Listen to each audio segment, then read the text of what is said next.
Start किया था जो है वो some basic terms used in the coordination chemistry.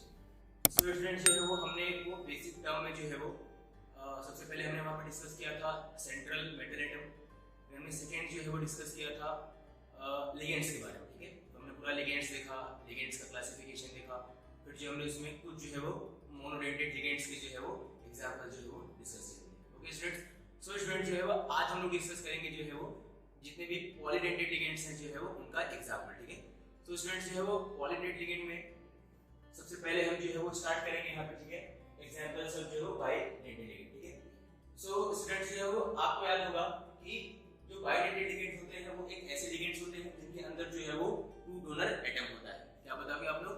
The ligand which have only two donor atom are known as bidentate ligand.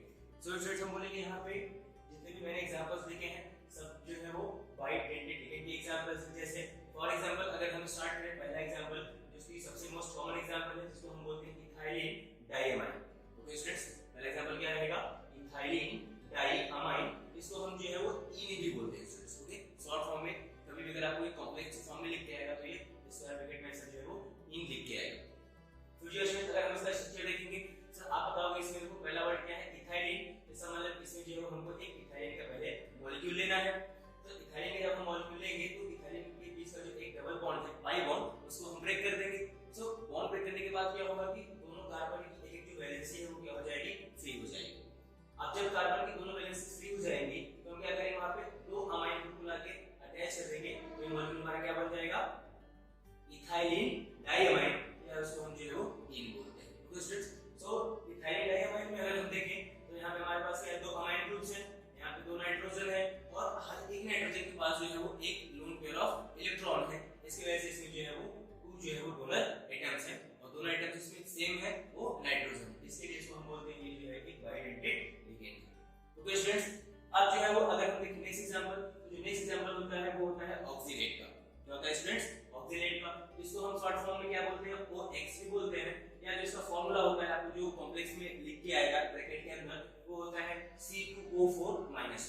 Okay students, तो यहाँ पे स्टूडेंट्स इसको देख के ही मालूम पड़ रहा है हमको कि सर ये जो ऑक्सीडेट हो या जो ऑक्सीडेट लिगेंड है इसके ऊपर चार्ज क्या होता है? -2। इसका मतलब ये जो है एक नेगेटिवली चार्ज लिगेंड है। वही अगर हम यहाँ पे देखें तो यहाँ पे जो है नाइट्रोजन की कोई चार्ज नहीं था तो स्टूडेंट्स ये लिगेंड कैसा था? ये लिगेंड जो है वो न्यूट्रल था क्योंकि इसमें चार्ज जो है वो 0 है, लेकिन इसमें टू डोनर एटम्स है इसके लिए इसको हम बोलेंगे बाइडेंटेड। तो स्टूडेंट्स अगर हम यहाँ पे डिस्कस करेंगे, ठीक है, तो यहाँ पे क्या आएगा? यहाँ पे सर देखो कि एक कार्बन है उससे ये ऑक्सीजन एटम जिसमें नेगेटिव चार्ज है, तो यहाँ पे भी एक वापस से ऑक्सीजन एटम है जिसमें चार्ज नेगेटिव है, तो हम बोलेंगे जो ऑक्सीडेट लिगेंड है इसमें टू डोनर ऑक्सीजन एटम है। क्या बोलेंगे स्टूडेंट्स हम लोग? यहाँ पे टू ऑक्सीजन डोनर एटम है, इसलिए ये भी जो है वो एक बाइडेंटेड लिगेंड है, लेकिन इसमें चार्ज क्या है स्टूडेंट्स? दोनों ऑक्सीजन पे एक जो है वो नेगेटिव चार्ज है, इसलिए इसको हम बोलेंगे ये एक नेगेटिवली चार्ज लिगेंड भी है, मतलब इसको हम अनायनिक लिगेंड बोलेंगे। फिर स्टूडेंट अगर हम देखें थर्ड एग्जांपल, तो हमारे पास जो थर्ड एग्जांपल होता है वो होता है ग्लाइसिनेट का। स्टूडेंट्स यहाँ पे हमारे पास जो थर्ड एग्जांपल है वो होता है ग्लाइसिनेट का। ग्लाइसिनेट को शॉर्ट फॉर्म में हम बोलते हैं GLY। क्या बोलेंगे? GLY। ये आपको जो है वो कॉम्प्लेक्स में ऐसा लिख के मिलेगा GLY। सो अब यहाँ पे हम क्या करेंगे सर? ये जो ग्लाइसिनेट है, जो ग्लाइसिनेट है इसको हम किससे बनाते हैं? इसको हम बनाते हैं ग्लाइसिन। ग्लाइसिन एक ऐसा अमाइनो एसिड है जिसके अंदर एक अमाइन ग्रुप होता है, एक कार्बोक्सिलिक ग्रुप होता है और दो जो है वो हाइड्रोजन होता है। ठीक है, तो हम क्या करेंगे? हम इस ग्लाइसिन का रिएक्शन कराएंगे किसी भी बेस से, तो बेस का जो हाइड्रोक्साइड जो OH- आयन होगा वो जो है वो इसके एक प्रोटॉन को रिमूव कर देगा, एसिड के एक प्रोटॉन को रिमूव कर देगा, इसमें चार्ज क्या आ जाएगा? नेगेटिव। यहाँ पे जो नाइट्रोजन इसके पास एक लोन पेयर ऑलरेडी प्रेजेंट रहेगा, तो हम बोलेंगे ये जो ग्लाइसिनेट है ये भी एक बाइडेंटेड लिगेंड है, लेकिन इसके अंदर जो दोनों डोनर एटम्स है वो जो है वो डिफरेंट है, वो अलग है। इसमें जो एक डोनर एटम है वो नाइट्रोजन है और जो इसमें दूसरा डोनर एटम है वो जो है वो ऑक्सीजन है, इसलिए ये भी जो है एक बाइडेंटेड लिगेंड है, लेकिन इसमें चार्ज क्या होगा? इसमें चार्ज जो है वो -1 होगा। ठीक है, इसलिए ये जो है वो ग्लाइसिनेट जो होता है वो एक जो है वो बाइडेंटेड लिगेंड है, वैसे जो है वो नेगेटिवली चार्ज लिगेंड भी होगा। ठीक है, अब स्टूडेंट्स अगर हम जो है नेक्स्ट एग्जांपल डिस्कस करें ये वाला, ठीक है, तो इसको हम बोलते हैं डाइमिथाइल। क्या बोलेंगे स्टूडेंट्स हम लोग इसको? डाइमिथाइल ग्लाइऑक्सीमेटो। शॉर्ट फॉर्म में इसको हम बोलते हैं DMG। आपको कॉम्प्लेक्स में जो है हमेशा ये DMG के ही फॉर्म में लिख के मिलेगा, तो आपको जैसे ही DMG दिखेगा आप समझ जाओगे कि किसके बारे में बात कर रहा है, डाइमिथाइल डाइऑक्सीमेटो। तो सर इसका जो स्ट्रक्चर होता है वो हमारे पास कुछ ऐसा रहता है, इसमें जो है वो एक डोनर एटम जो है वो नाइट्रोजन है और जो दूसरा डोनर एटम वो क्या है ऑक्सीजन है, ठीक है, इसलिए भी जो है एक बाइडेंटेड लिगेंड हो गया। फिर नेक्स्ट अगर हम देखते हैं एसिटाइल एसीटेटो, एसिटाइल एसीटेटो, इसको हम शॉर्ट फॉर्म में बोलते हैं ACAC। ओके स्टूडेंट्स, क्या बोलेंगे एसिटाइल एसीटेटो को ACAC, ठीक है। इसका स्ट्रक्चर जो है कुछ ऐसा रहेगा हमारे पास, इसमें भी जो है वो दो ऑक्सीजन जो है वो डोनर एटम्स होते हैं, ठीक है स्टूडेंट्स। तो ये जो है पूरे एग्जांपल्स है बाइडेंटेड लिगेंड के। आपको जो है इसमें बस याद रखना है सर कौन से लिगेंड्स में जो है वो कितने डोनर एटम्स हैं और इसमें कौन डोनर एटम है और इसको जो है वो चार्ज कैसे है, ठीक है। कॉम्प्लेक्स में जितने लिगेंड्स हैं ये आपको जो है वो मोस्टली जो है शॉर्ट फॉर्म में लिख के आएंगे। अगर आपको कॉम्प्लेक्स में इस ब्रैकेट में दिखेगा EN तो आप समझ जाओगे कि ये इथाइलिन डाइलेमाइड। अगर आपको दिखेगा OX तो आप समझ जाओगे कि ये ऑक्सीडेटिव की बात कर रहा है। अगर आपको दिखेगा GLY तो आप समझोगे कि ये जो है वो ग्लाइसिनेट या ग्लाइसिनेट की बात कर रहा है। अगर आपको यहाँ पे दिखेगा ब्रैकेट में DNG आप समझ जाओगे कि ये जो है वो डाइमिथाइल डाइऑक्सीमेटो का बात कर रहा है। अगर आपको दिखेगा ACAC आप समझोगे कि ये सब जो है वो एसिटाइल एसीटेटो का बात कर रहा है। ओके, तो जितने भी सब लिगेंड्स हैं स्टूडेंट्स, सब लिगेंड्स कैसे हैं, एक बाइडेंटेड जो है वो लिगेंड्स है। अब जो है हमारे पास कुछ और भी एग्जांपल्स हैं, ठीक है, जो कि पॉलीडेंटेड लिगेंड्स में आते हैं, ठीक है। तो यहाँ पे अगर हम बात करेंगे नेक्स्ट वाला, ठीक है, तो अब हम बोलेंगे ट्राइडेंटेड लिगेंड्स, ठीक है। सो सर जितने भी ट्राइडेंटेड लिगेंड्स हैं उसमें जो है वो बेसिकली 3 डोनर जो है वो एटम्स होते हैं। इसमें अगर हम देखें एग्जांपल, तो इसका एग्जांपल होता है डाइइथाइलिन ट्राइअमाइन, डाइइथाइलिन ट्राइअमाइन, इसको हम शॉर्ट फॉर्म में बोलते हैं डाइली। इसके नाम में क्या लगा डाइइथाइलिन, इसका मतलब आपको यहाँ पे 2 इथाइलिन का मॉलिक्यूल लेना है और ट्राइअमाइन आपको 3 जो है यहाँ पे अमाइन ग्रुप्स लेने हैं। ओके स्टूडेंट्स, तो इस पूरे डाइलिन में अगर आप देखोगे तो सर यहाँ पे 3 जो है वो क्या है नाइट्रोजन डोनर एटम है, तो इसको हम क्या बोलते हैं ट्राइडेंटेड लिगेंड। वहीं अगर हम जो है फिर थर्ड देखें तो क्या बोलेंगे टेट्राडेंटेड लिगेंड। तो टेट्राडेंटेड लिगेंड में जो है वो 4 डोनर एटम्स होंगे। इसका एग्जांपल होता है ट्राइइथाइलिन, मींस आपको यहाँ पे 3 लेना है इथाइलिन ग्रुप, 1 इथाइलिन, 2 इथाइलिन और यहाँ पे 3 इथाइलिन, और आपको अमाइन कितना लेना है 4, जिसका नाम है 1 अमाइन यहाँ पे, सेकंड वाला, थर्ड एंड फोर्थ वाला, तो इसको हम शॉर्ट फॉर्म में क्या बोलेंगे ट्राई, और ये जो है एक टेट्राडेंटेड जो है वो लिगेंड होता है। इसके बाद स्टूडेंट्स अगर हम यहाँ पे देखें तो पेंटाडेंटेड लिगेंड होता है, इसमें जो है 5 डोनर एटम्स रहेंगे। और इसके बाद अगर हम देखें तो यहाँ पे रहेगा इथाइलिन डाइअमाइन टेट्राएसिटिक EDTA, ठीक है। ये स्टूडेंट्स जो लिगेंड है वो बहुत इंपॉर्टेंट है, आपको उसका रखना पड़ेगा EDTA जो है वो ये जो है एक हेक्साडेंटेड लिगेंड है, इसमें जो है वो टोटल 6 डोनर जो है वो एटम्स प्रेजेंट होते हैं। इसमें अगर हम देखें तो यहाँ पे 2 जो है वो नाइट्रोजन डोनर एटम होता है, बाकी 4 जो है वो ऑक्सीजन डोनर एटम्स होते हैं। इसके नाम से आप इसका स्ट्रक्चर फॉर्म कर सकते हो। यहाँ पे आपको देखिए इथाइलिन, पहले आपको लिख लेना है इथाइलिन, फिर आपको इथाइलिन से क्या लगाना है 2 अमाइन, फिर इसके बाद दोनों अमाइन से आपको क्या लगा देना है 4 एसिटेट ग्रुप्स। तो अब जब अमाइन का आप दोनों H रिमूव करोगे तो वहां पे आप जो है वो 2 एसिटेट ग्रुप को लाके अटैच कर सकते हैं। तो ऐसे ही सेम यहाँ पे भी आपको जो H निकालना है वहां पे 2 एसिटेट ग्रुप लाके अटैच कर देना है, इससे क्या फॉर्म हो जाएगा जो है वो EDTA। ओके स्टूडेंट्स, तो ये आपका जो है वो पूरा हो गया पॉलीडेंटेड लिगेंड। पॉली में हमने बाइडेंटेड, ट्राइडेंटेड, टेट्राडेंटेड जो है वो पॉलीडेंटेड मतलब हेक्साडेंटेड सब जो हमने डिस्कस किया। आपको सारे जो एग्जांपल्स है आप उसको जो है वो with the formula donor atom आप आइडेंटिफाई करने सब जो है वो आपको सीखना पड़ेगा, आपको पूरा चीज जो है वो याद करना है, ठीक है। तो आपको जो है इसके क्वेश्चंस इजीली जो है वो हो पाएंगे। ओके स्टूडेंट्स, सो स्टूडेंट्स अब जो है हम लोग डिस्कस करेंगे एग्जांपल ऑफ एम्बीडेंटेड लिगेंड, ठीक है। ये हमारा नेक्स्ट जो है वो टाइप था लिगेंड्स का। सो ये जो सर एम्बीडेंटेड लिगेंड्स होते हैं इसको हमने क्या डिस्कस किया था सर कि दोस लिगेंड्स, ठीक है, ऐसे लिगेंड्स इनके पास जो है वो मोर देन 1 डोनर एटम हो, बट वन टाइम जो है वो कोई एक एटम जो है उनमें से क्या करेगा मेटल के साथ इलेक्ट्रॉन पेयर को डोनेट करके कोऑर्डिनेट बॉन्ड फॉर्म करेगा। सो ऐसे लिगेंड्स को हम क्या बोलेंगे एम्बीडेंटेड लिगेंड बोलेंगे। अब अगर हम यहाँ पे एग्जांपल देखें तो हमारे पास फर्स्ट एग्जांपल होता है एम्बीडेंटेड लिगेंड का साइनाइड आयन, ठीक है, Cn-। सो स्टूडेंट्स क्या है सर इस आयन में जो है वो हमारे पास 2 डोनर एटम है, कार्बन भी है और नाइट्रोजन भी है। सो अगर जो है वो मेटल को कार्बन अपना इलेक्ट्रॉन पेयर अगर डोनेट करेगा तो उसको हम बोलेंगे साइलो, मतलब यहाँ पे जो डोनर एटम है वो क्या है कार्बन रहेगा। अगर नाइट्रोजन अपना इलेक्ट्रॉन डोनेट करता है मेटल के लेकिन ऑर्बिटल में तो उसको क्या बोलेंगे आइसोसाइनम। ऐसे ही हमारे पास सेकंड एग्जांपल होता है थायोसाइनाइड आयन का, इसको हम बोलते हैं SCN-। तो स्टूडेंट्स यहाँ पे क्या होगा कि ये जो थायोसाइनाइड आयन है, ठीक है, अगर इसमें जो है वो सल्फर अपने इलेक्ट्रॉन्स पे डोनेट करेगा मेटल को तो इसको हम बोलेंगे थायोसाइनो। अगर जो है वो नाइट्रोजन डोनेट करेगा तो इसको हम क्या बोलेंगे, आइसोथायोसाइनो। मींस इसके अंदर जो है वो एक सल्फर और एक यहाँ पे जो है वो नाइट्रोजन, दो जो है वो डोनर एटम। ऐसे इसमें क्या रहेगा, या तो कार्बन या तो नाइट्रोजन रहेगा। थर्ड स्टूडेंट्स अगर हम देखें एग्जांपल तो हम यहाँ पे बोलेंगे नाइट्राइट आयन NO2-, ठीक है। तो यहाँ पे जो नाइट्राइट आयन होता है, जो NO2- होता है, इसके अंदर भी क्या होता है स्टूडेंट्स, टू टाइप्स के जो है वो डोनर एटम होते हैं। अगर नाइट्रोजन अपना इलेक्ट्रॉन पे डोनेट करेगा मेटल को तो हम यहाँ पे बोलेंगे इसका नाम क्या हो जाएगा, N92, मतलब इसमें जो डोनर है वो कौन है, नाइट्रोजन। और अगर यहाँ पे ऑक्सीजन डोनेट करेगा तो इसको क्या बोलेंगे, O92, मतलब डोनर एटम ऑक्सीजन भी है। ओके स्टूडेंट्स, तो ये सब जो है एग्जांपल हो गए आपके एम्फीडेंट लिगेंड के। तो आपने इसमें एक पॉइंट नोटिस किया होगा सर कि लिगेंड्स के अंदर जो डोनर एटम्स उनका नंबर तो मोर देन 1 है, बट वन टाइम पे जो है बस कोई एक एटम जो है वो अपना इलेक्ट्रॉन पेयर मेटल के वैकेंट ऑर्बिटल में डोनेट कर रहा है और क्या फॉर्म कर रहा है, कोऑर्डिनेट बॉन्ड जो है वो फॉर्म कर रहा है। Okay student, understood. ओके, सो आप जैसे पॉइंट्स को ठीक है नोट कर लो, ठीक है। ये पूरा आपका हो गया लिगेंड्स का क्लासिफिकेशन और जो है वो पूरा लिगेंड्स का एग्जांपल। अब जो है वो हम डिस्कस करेंगे हमारा नेक्स्ट वाला बेसिक टर्म जिसको हम बोलते हैं कोऑर्डिनेशन स्फीयर। इससे पहले हमने जो है वो टू बेसिक टर्म्स को जो है वो डिस्कस किया कोऑर्डिनेशन कंपाउंड्स में। पहला बेसिक हमारा जो है टर्म था वो था सेंट्रल मेटल एटम।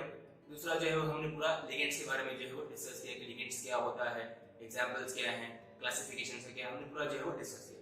तो स्टूडेंट्स अब हम लोग जो है वो डिस्कस करेंगे हमारा नेक्स्ट जो है वो बेसिक टर्म जो कि कोऑर्डिनेशन केमिस्ट्री में या कोऑर्डिनेशन कंपाउंड में यूज होता है, वो आपका टर्म है कोऑर्डिनेशन स्फीयर। क्या बोलेंगे स्टूडेंट इसको, कोऑर्डिनेशन स्फीयर। तो अगर आपसे पूछा जाए सर ये कोऑर्डिनेशन स्फीयर है क्या होता है, तो आप इसको जो है बेसिकली बोल सकते हो सिंपली कि sir the square bracket which encloses the central metal atom and the ligands are known as coordination sphere. क्या बोलेंगे आप लोग स्टूडेंट्स कि the square bracket which encloses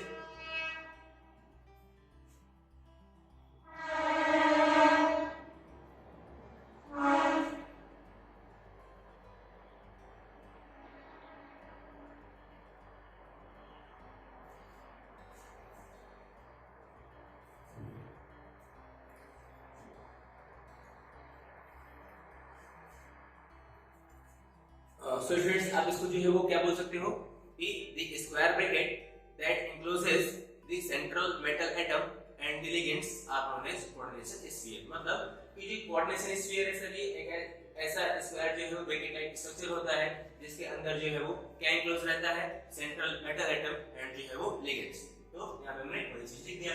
फिर सेकंड पॉइंट अगर आप इसको बोलना चाहोगे तो बोल सकते हो सर कि it is represented by the square bracket. मतलब ये जो आपका कोऑर्डिनेशन स्फीयर है उसको हम किसी भी कॉम्प्लेक्स में जो है वो स्क्वायर ब्रैकेट से रिप्रेजेंट करते हैं। इसका मतलब कि जब भी आप किसी भी कॉम्प्लेक्स को देखोगे तो आपको जो भी एंटाइटीज जो है वो स्क्वायर ब्रैकेट के अंदर दिखेंगी। आप समझ जाओगे कि सर वो जो एंटाइटीज है वो कहां पे इंक्लोज है, किसके अंदर है वो कोऑर्डिनेशन स्फीयर के अंदर है। फिर आप जो इसका थर्ड पॉइंट बोल दोगे कि it remain as a single unit in the aqueous solution. So students इसका मीनिंग जो है वो क्या हुआ कि जितने भी जो है वो जो भी कोऑर्डिनेशन स्फीयर होता है, ठीक है, वो जो है वो एक्वस सॉल्यूशन में जो है वो एक सिंगल यूनिट की तरह जो है वो रहता है। मतलब वो कभी भी जो है वो आयोनाइज या वो कभी भी जो है वो डिसोसिएट जो है वो नहीं होता है। इसके लिए जो है वो हम इस कॉम्प्लेक्स जो है वो बताओ क्या बोलेंगे, इस स्फीयर को हम बोलते हैं कि ये जो है वो एक डिस्क्रीट स्ट्रक्चरल यूनिट होता है किसी भी कॉम्प्लेक्स का, जो कि उसकी आइडेंटिटी को जो है वो मेंटेन रखता है, उसको आयोनाइज नहीं होने देता। ठीक है, फिर हम नेक्स्ट पॉइंट बोल देंगे कि it remain it's identity in the aqueous solution. ये भी बात आपको मालूम पड़ेगी सर ये जो है हमारे पास जो कोऑर्डिनेशन स्फीयर होता है ये जो है वो अपने आइडेंटिटी को जो है वो रिमेन मतलब कांस्टेंट रखता है, एक्वस सॉल्यूशन में आयोनाइज नहीं होने देता। फिर मतलब वही हो गया डोंट आयोनाइज। अब अगर हम इसको एग्जांपल से समझे तो हमने पहला एग्जांपल यहां पे लिया है, ये हमारे पास एक कॉम्प्लेक्स है, एक कोऑर्डिनेशन कंपाउंड है जिसको हम बोलते हैं पोटेशियम फेनोसाइनाइड। जैसे हमने इसको वाटर में डिसॉल्व किया ये जो है अपने आयंस में कन्वर्ट हो जाएगा। तो आपको यहां पे दिख रहा है सर कि जो भी एंटाइटीज इस स्क्वायर ब्रैकेट के अंदर है, जो हमारा जो कॉम्प्लेक्स आयन है ये जो है कभी भी जो है वो आयोनाइज या ये जो है वो डिसोसिएट नहीं हुआ। ओके, ऐसे अगर हम एग्जांपल देखें सेकंड वाला तो इसमें भी देखो हमको सारे जो पूरा स्क्वायर ब्रैकेट दिख रहा है, ये इस पे चार्ज का प्लस है, ये भी जो है वो अपने आइडेंटिटी को जो है वो एक्वस सॉल्यूशन में रिमेन रखेगा, ये कभी भी जो है वो उसको डिसोसिएट होने नहीं देगा या लूज होने नहीं देगा। बाकी ये जो हमारे पास आयंस है ये जो अपनी आइडेंटिटी को लूज कर देंगे। इसका मतलब जब भी हम पोटेशियम का टेस्ट करेंगे तो इसका टेस्ट पॉजिटिव आएगा और यहाँ पे जो क्लोरीन है जो क्लोराइड आयन है उसका टेस्ट जो है वो पॉजिटिव आएगा। बाकी इस कॉम्प्लेक्स के अंदर दोनों में जो भी एंटिटीज अंदर है उसका जो है वो टेस्ट क्या आएगा, नेगेटिव आएगा। इसका मतलब इसने अपने आइडेंटिटी को जो है वो लूज नहीं की। ओके स्टूडेंट्स, सो ये आपका पूरा हो गया कोऑर्डिनेशन स्फीयर। ओके, सो आप इसको नोट डाउन कर लो।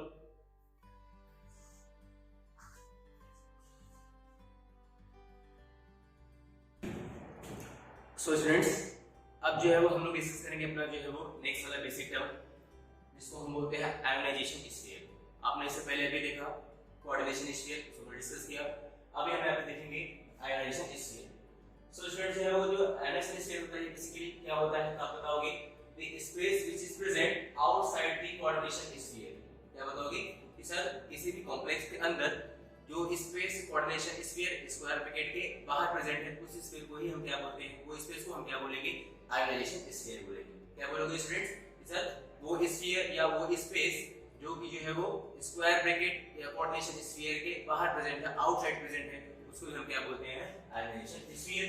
अब स्टूडेंट, जो स्पीशीज जो आयन जो है वो उस आयोनाइजेशन स्पीशीज में जो है वो, या बोल सकते हैं सर कि जो भी आयन या जो एटम जो है वो स्क्वायर ब्रैकेट के बाहर कौन से स्फीयर में बताओ प्रेजेंट रहेगा, आयोनाइजेशन स्फीयर में, उसको हम बोलते हैं, ठीक है, आयोनाइजेबल स्पीशीज। ठीक है, इसका मतलब स्टूडेंट्स जो है वो हम यहाँ पे सिंपली क्या बोल सकते हैं कि इट कंटेन आयोनाइजेबल स्पीशीज। इसका मतलब क्या हुआ कि सर जो स्क्वायर ब्रैकेट के आउटसाइड में जो स्पेस है उसमें जो स्पीशीज प्रेजेंट रहेगा उसको हम बोलेंगे आयोनाइजेबल स्पीशीज। वो जो है इक्वल सॉल्यूशन में जो है वो अपनी आइडेंटिटी को लूज करेंगे।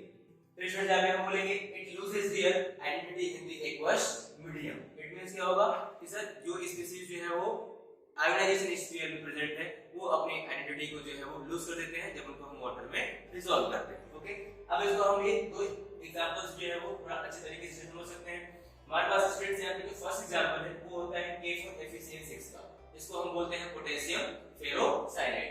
अब स्टूडेंट इसमें क्या है, इसमें जो सेंट्रल एटम है वो क्या है, आयरन है, और आयरन से जो है यहाँ पे 6 जो है लिगेंड क्या है, सराउंडेड है। सर तो यहाँ पे जो आयरन है और यहाँ पे 6 लिगेंड्स है, ये दोनों जो है वो स्क्वायर ब्रैकेट के अंदर जो है इनक्लोज है। इसका मतलब जब भी हम इस पूरे कॉम्प्लेक्स को जो है वो वाटर में डिसॉल्व करेंगे तो ये जो अंदर वाला आपको स्फीयर दिख रहा है इसको क्या बोलेंगे, कोऑर्डिनेशन स्फीयर। और ये जो स्फीयर है कभी भी अपने आइडेंटिटी को लूज नहीं करेगा, ये आयोनाइज नहीं होगा।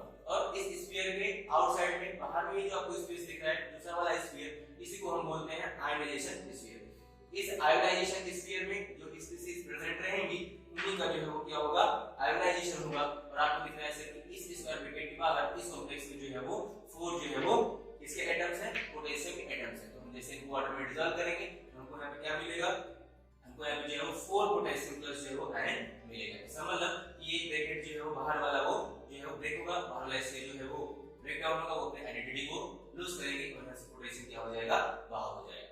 अब स्टूडेंट्स ऐसे ही अगर हम जो है सेकंड एग्जांपल, ठीक है, तो जो सेकंड एग्जांपल है, ठीक है, वो है, ठीक है, हेक्साअमाइन कोबाल्ट थर्ड क्लोराइड। ठीक है, तो इस एग्जांपल में क्या होता है कि सर जो लिगेंड है वो क्या है, अमोनिया है, और जो 6 अमोनिया लिगेंड्स है वो जो है वो सेंट्रल मेटल एटम से जो है वो अटैच है 6 क्वाड्रेट बॉन्ड के थ्रू। अब इसमें क्या होगा सर, इसके अंदर भी अपना देखो एक स्क्वायर ब्रैकेट है, स्क्वायर ब्रैकेट के अंदर यहाँ पे जो भी आइडेंटिटीज है, मतलब जो भी आपको यहाँ पे आइडेंटिटीज दिख रही हैं वो कभी भी आयोनाइज नहीं होंगी।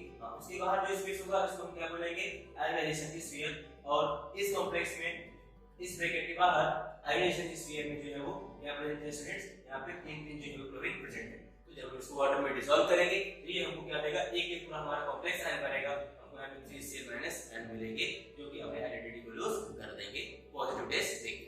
ओके स्टूडेंट्स, तो ये आपका जो है पूरा हो गया आयोनाइजेशन स्फीयर। ठीक है, आपको बस याद इसमें क्या रखना है सर कि किसी भी कॉम्प्लेक्स के अंदर स्क्वायर ब्रैकेट के बाहर आउटसाइड या आप बोलोगे कोऑर्डिनेशन स्फीयर के बाहर जो स्पेस है उसी को हम क्या बोलते हैं, आयोनाइजेशन स्फीयर। Okay, understood.